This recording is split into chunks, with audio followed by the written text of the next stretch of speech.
सभी शिक्षक साथियों और अभिभावकों को नमस्कार। मैं हरिकेश मास्टर आपके लिए लाया हूं भाई यूट्यूब चैनल हरिकेश कापड़ों पर। आज SCRT की कक्षा 5वीं विषय है हिंदी, पाठ है 6 जासूस जमील। तो भाई प्यारे चुन्नू मुन्नुओं बटले हो जो सारे, आज आप इस पाठ को अच्छी तरह से गहराई से तैयार करेंगे, पढ़ेंगे और इसके जो प्रश्न उत्तर हैं या अभ्यास है सब कुछ करके छोड़ेंगे इसका। तो तैयार हो बच्चों? हाँ जी। ले बात तोड़ा तो तोड़े सुरड़ दो काम न बस ले। नाम तो उसका जमील था, पर जमील को जानने वाले उसे जासूस जमील कहते थे। जमील था भी जासूस किस्म का लड़का। उसके स्वभाव में शक करना, सांस लेने और खाना खाने जैसा था। वह किसी पर भी किसी भी तरह का शक कर सकता था, यानी कि वो शक्की स्वभाव का था भाई बच्चों। जासूस जमील नाम काट रखा था उसका, और सारिया के ऊपर शक करया करता हो जाता है। जासूस जमील किसी को भी सीधे नहीं देखता था। वह शरीर को खास तरह से टेढ़ा करता और चेहरे को दाएं या बाएं घुमाकर तिरछी नज़र से देखता, भले ही देखी जा रही चीज़ पत्थर हो या इंसान। यानी कि हर एक चीज़ को तिरछी नाड़ करके और उसमें शक की नज़र तो देखा करता उसने वो हर एक चीज़ ने, चाहे कोई निर्जीव चीज़ हो चाहे आदमी हो। जमील के बाल हमेशा माथे पर बिखरे रहते। उसकी बड़ी बड़ी आंखें देखने को असरदार बनाती थी। खिसकती ढीली पतलून को वह कमर पर खास तरह से झटका देकर बार बार ऊपर करता रहता था। जमील के जासूसी कारनामों की नई वजह उसकी अपनी बकरी कल्लो थी। हुआ यह था कि कल्लो पिछले 2-3 सप्ताह से कम दूध दे रही थी। जमील को शक था कि कोई चोरी से कल्लो का दूध निकाल रहा है। जमील के शक की सुई नंदू पर थी। नंदू जमील का हम उम्र और पड़ोसी था। शक का कारण यह था कि नंदू पहले से अधिक तंदुरुस्त हो गया था। जमील को लग रहा था कि नंदू बकरी का दूध पीने की वजह से तंदुरुस्त हुआ है। देखो रे कड़ा शक गया उसका। एक नंदू था पड़ोसी और वो अट्टा कट्टा मोटा ताजा हो रहा था। जमील शक्की थाए, उसने सोचा यू तेरा डब्बी है जो नंदू, यू मोटा ताजा जाए तो हो रहा सा अट्टा कट्टा, अरे बकरी का दूध पीवा से यू। जमील को भूख सताने लगी, पर जासूसी के इस महान काम के लिए भूख और प्यास का बलिदान तो करना ही था। जब भी जमील और नंदू का आमना सामना होता, जमील नंदू को चेहरा घुमाकर तिरछी नज़र से देखता, मानो कह रहा हो मुझे पता है बच्चू, बकरी का दूध कौन पीता है। जमील को हैरानी होती कि नंदू पर इसका कोई असर नहीं हो रहा। मन मन में करे भाई, और नंदू पर क्या असर होगा उसका, और वो खोटल हो फिर तो असर हो है। इसलिए जमील ने तय किया कि नंदू का पीछा किया जाए। उसने नंदू का पीछा किया। उसे आधे गांव का चक्कर लगाना पड़ा और नंदू के पीछे पीछे उसके खेत तक भी जाना पड़ा। फिर जमील ने बकरियों पर नजर रखने का फैसला किया। इसलिए अब्बू जैसे ही बकरियां लेकर निकले, जमील उनके पीछे हो लिया। जमील के अब्बू जंगल पहुंचकर एक पीपल के नीचे बैठ गए। जमील पास के आम की आड़ में छिपकर बकरियों की निगरानी करने लगा। कुछ देर बाद ही उसे प्यास लगने लगी। दोपहर में अब्बू ने कपड़े की पोटली से खाना निकाला और खाने लगे। यह देखकर जमील को भी भूख सताने लगी, पर जासूसी के इस महान काम के लिए भूख और प्यास का बलिदान तो करना ही था। खाना खाकर अब्बू ने पेड़ की छांव में अंगोछा बिछाया और सो गया।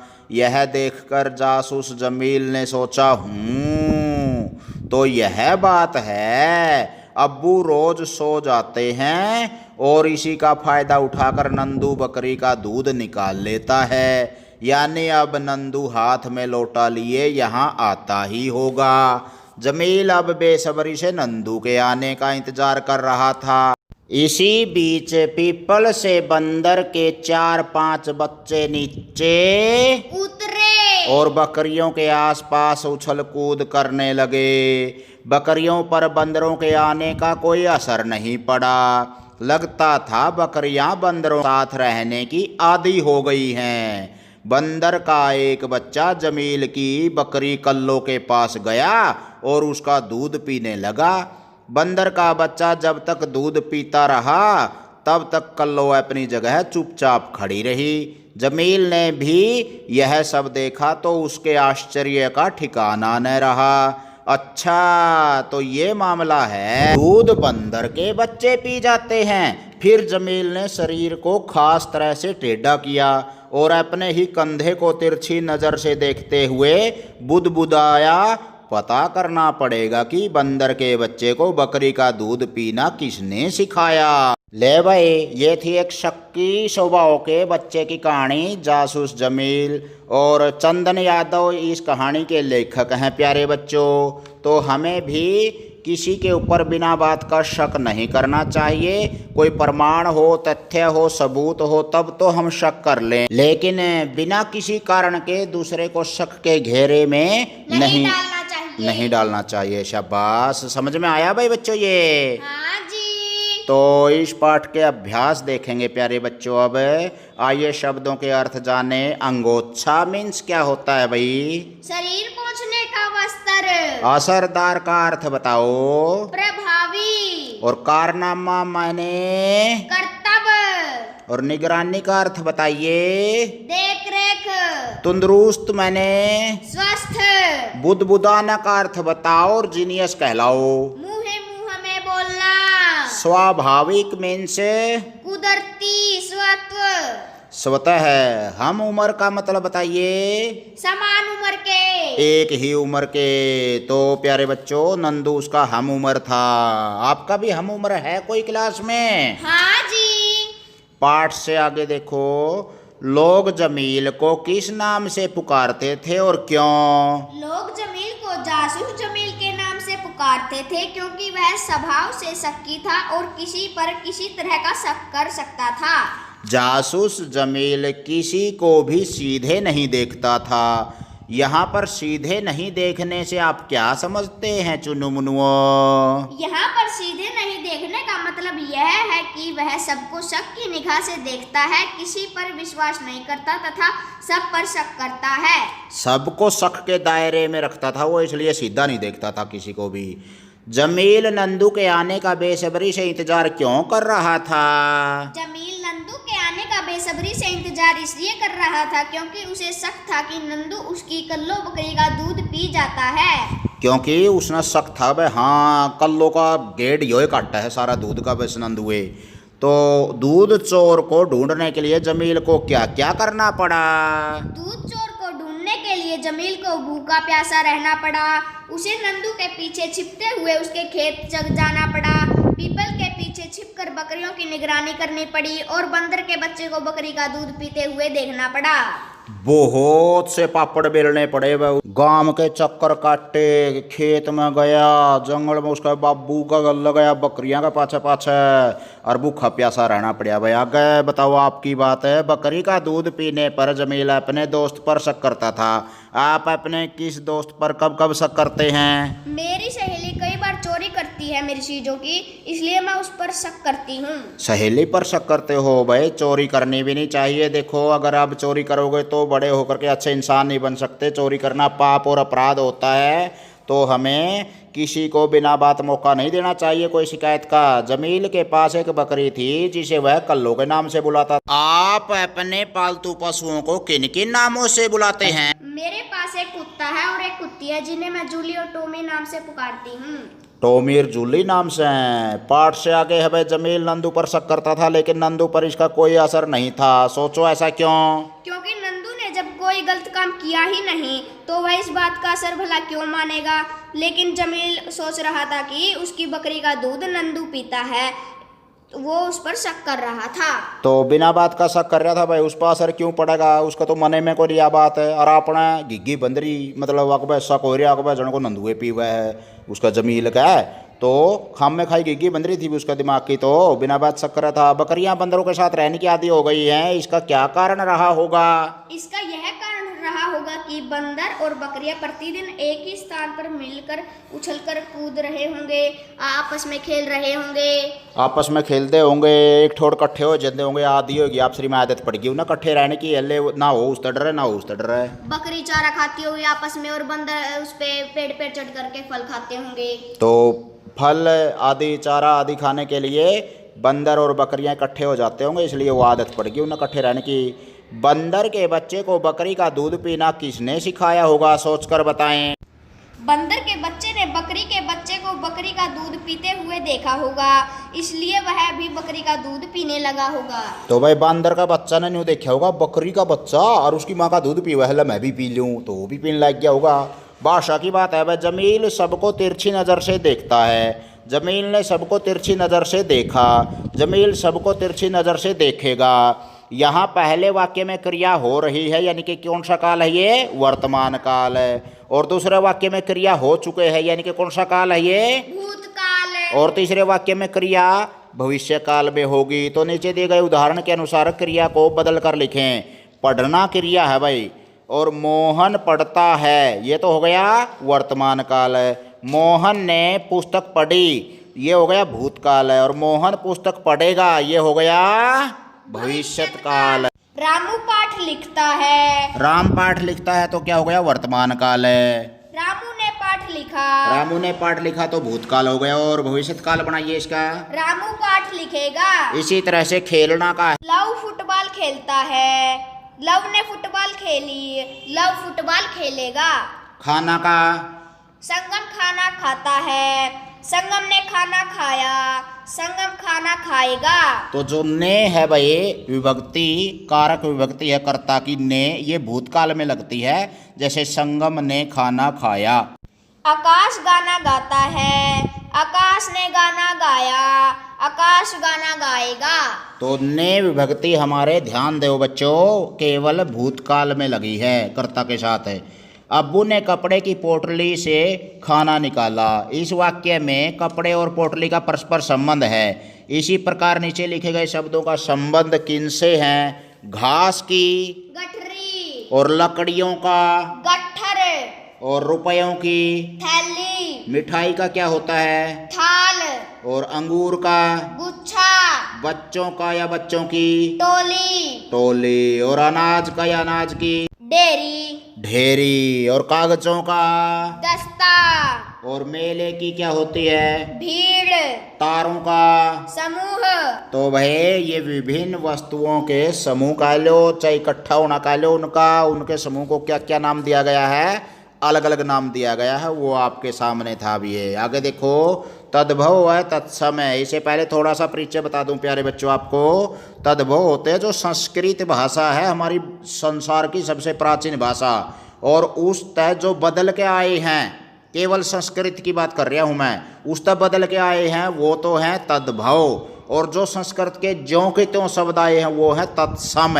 सम माने समान है, उसके समान है, किसके, संस्कृत के समान है। यानी कि संस्कृत हिंदी की माँ है एक तरह से, और अपनी माँ कहता है बेटी ने कुछ उदाहरा ले लिया ज्यों का त्यों, वो तो तत्सम है। और थोड़ा सा अदल बदल कर ले लिया वो तद्भव, जैसे अग्नि से आग। अगर देखो भाई तद्भव है फूल, और तत्सम क्या बनेगा इसका, पुष्प। और पानी तद्भव है, तो तत्सम क्या बनेगा, नीर, जल या नीर। आम है तद्भव, तत्सम क्या बनेगा, आम्र। और दूध, दुग्ध, दुग्ध। लड़की, बाला, बाला। आगे देखो भाई, जमील की बड़ी आंखें देखने को बड़ी असरदार बनाती थी। इस वाक्य में असरदार शब्द असर जमा दार के योग से बना है। ऐसे ही दार जोड़कर कुछ और शब्द बनाए। तो ये दार है, प्रत्यय है भाई इसमें, वे शब्द या शब्दांश जो किसी अन्य शब्द के आखिरी में जुड़ के पूंजड़ी लाग के उनकी और कुछ नए शब्द बनाते हैं या प्रभाव पैदा करते हैं, तो उन्हें प्रत्यय बोलिया करें ऐसे। तो कर्ज जमादार क्या बन गया भाई, कर्जदार। इज्जत जमादार, इज्जतदार। वफा जमादार, वफादार। हवा जमादार, हवादार। दुकान जमादार, दुकानदार। कांटे जमादार, कांटेदार। खबर जमादार, खबरदार। और घुमाओ जमादार, घुमाओदार। परिचय के लिए बता दें प्यारे बच्चों, ये उर्दू का प्रत्यय है हमारे यहाँ जो प्रयोग होता है, क्योंकि हमें 750 साल गुलाम रहे हैं। उर्दू भाषा फैली हमारे भारत में और उस दौरान हमारे पूर्वजों ने उर्दू बोलना शुरू कर दिया और वो हमारे जीवन में समाहित हो गए शब्द। आगे देखो, नीचे कुछ शब्द दिए गए हैं जो उल्ट पुल्ट हो गए हैं, उन्हें सही रूप में लिखें। जैसे अड़ोपैसी, पड़ोसी, पैड़ोसी, बीच वाला अक्षर पहले ले लेंगे, पड़ोसी।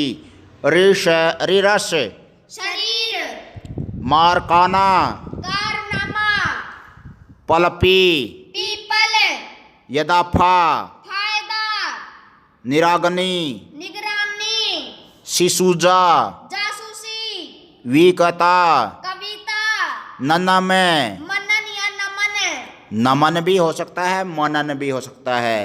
बनदाली बलिदान, और पचापचू, चुपचाप, चुपचाप। तो प्यारे बच्चों, उल्टे पुल्टे दिख रखे थे यहाँ वर्ण है जो कर ईंटा का ढेर हो जाए और उसका सही चट्टा बना दिया या दीवार बना दिया, यहाँ पे सही जचा दिए, उनका अर्थ लकड़ गया और वह शब्द बन गए सार्थक। अगर देखो बच्चों, जमील नंदू को सीधा नहीं देखता था, वह शरीर को खास तरह से टेढ़ा करता था और चेहरे को दाएं या बाएं तिरछा देखता। इस वाक्य में टेढ़ा शब्द का समानार्थी तिरछा व विपरीत सीधा है। तो लिखें, शब्द है भाई टेढ़ा, टेढ़ा का समानार्थी शब्द क्या है? तिरछा। और इसका उल्टा शब्द क्या है? सीधा, सीधा। टेढ़ा का उल्टा सीधा। राजा का समानार्थी शब्द सम्राट, और विपरीत क्या हो जाएगा? रंक। और गरीब का समानार्थी शब्द दीन, गरीब दीन। और विपरीत शब्द क्या हो जाएगा? अमीर। आकाश का समानार्थी शब्द नभ, नभ या गगन। और विपरीत शब्द धरती। नहीं भाई, धरती तो नहीं, पाताल होगा। और दिन का समानार्थी शब्द क्या होता है? दिवस, दिवस। और विपरीत शब्द क्या हो जाएगा? रात। अंधकार का अर्थ बताइए समानार्थी? अंधेरा। और विपरीत शब्द प्रकाश, प्रकाश। तो बहुत अच्छे उत्तर दिए भाई बच्चों तुमने, बहुत बढ़िया। आगे देखो, बहन भाई का प्यार। बहन भाई का प्यार। सावन का महीना, सावन का महीना। रिमझिम पड़ती फुहार, इन फुहारों के बीच पेड़ पर झूला डालकर महिलाएं झूल रही थी। उसी पेड़ की फुनगी पर झूला झूलती हुई मैना सावन का गीत गुनगुना रही थी। आई री साषढ़ सावन तीज, हेरी सावन तीज, हमने तो भेजो मारे बाप के जी। गाते गाते मैना अचानक दुखी हो गई। वह मन ही मन सोचने लगी, काश मेरा भी कोई भाई होता जो मेरा लणिहार बनकर आता और मुझे मायके ले जाता। उसे लगा मानो यह मोर उसके मायके से आया है। वह गाने लगी, आया री माँ मेरी पीहर का मोर, हेरी पीहर का मोर, चुग चुग चाबे पीसना जी, कह दे रे मोर पीहर की बात, हेरे पीहर की बात, केर करे थी मेरी माए जी। मोर मैना के दुख को जानकर दुखी हो गया। वह भी अपने जीवन में बहन की कमी को महसूस करता था। वह मैना से बोला, हे बहन उदास मत हो, आज से मुझे अपना भाई समझ। मैं वचन देता हूँ कि मैं भाई के सभी कर्तव्य भली भांति निभाऊंगा। भाई का प्यार पाकर मैना बहुत खुश हुई। सावन का महीना बीत गया। मोर ने पीपल के एक पेड़ पर अपने रहने का ठिकाना बनाया। इस शुभ अवसर पर मोर ने अपनी बहन मैना को बुलाया। मैना फुर फुर करती हुई अपने भाई के घर आई। उसने घर को बंधनवार से सजाया तथा अपने भाई व भाभी के लिए मंगल कामना की। घर तेरा होवे मंगल मंगलकारी, गूंजे बच्चों की किलकारी। मोर मोरनी अपने नए घर में खुशी से रहने लगे। कुछ समय बाद मैना की मंगल कामना फलीभूत हुई। मोर के घर सुंदर सी बिटिया ने जन्म लिया। जब मैना ने यह सुना तो वह फूली न समाई। वह फुर्र फुर्र करती हुई अपने भाई के घर आई तथा अपनी नवजात भतीजी को काजल लगाते हुए गाने लगी। दुनिया नजर लगावे मेरी गुड़िया को, बुआ काजल लगावे मेरी गुड़िया को। मैना ने अपनी भतीजी के लिए झुंझुना, पदना, लोरी आदि के गीत गाए। मोरनी अपनी ननंद के इस गीत को सुनकर मुस्कुराई। मोर ने अपनी बहन को अनेक उपहार देकर विदा किया। कुछ समय बाद मैना भी अपनी बेटी के विवाह की तैयारी में लग गई। वह अपने पति के साथ मोर के घर भात न्योतने गई। मोरनी ने तरह तरह के पकवान बनाकर मैना और उसके पति को भोजन कराया। गेहूँ चने और जौ की रोटी, दाल सचोलाई की, फली ग्वार की कचरी खाओ, डाकल सरसम राई की, देसी घी बथुए की रोटी खातर करूं जमाई की, कढ़ी बाजरे की मैं जसकटगे भूजी से सीरियाई की। तो भाई वह सीटने देवा एक तरह से अपने ननदोई को मोरनी और साग रोटी पकवान बनाए। जब वह बात न्योंदन आ रही थी, मैना की घर में शादी थी अपने बच्चों की और वह बात न्योंदन आई थी। बेबे बात न्योंदन आकर भाई कह तो भात न्योत अपने घर पहुंची मैना विवाह की तैयारियों में जुट गई।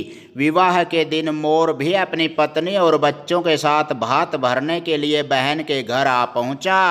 मैना फुदक फुदक कर गाने लगी।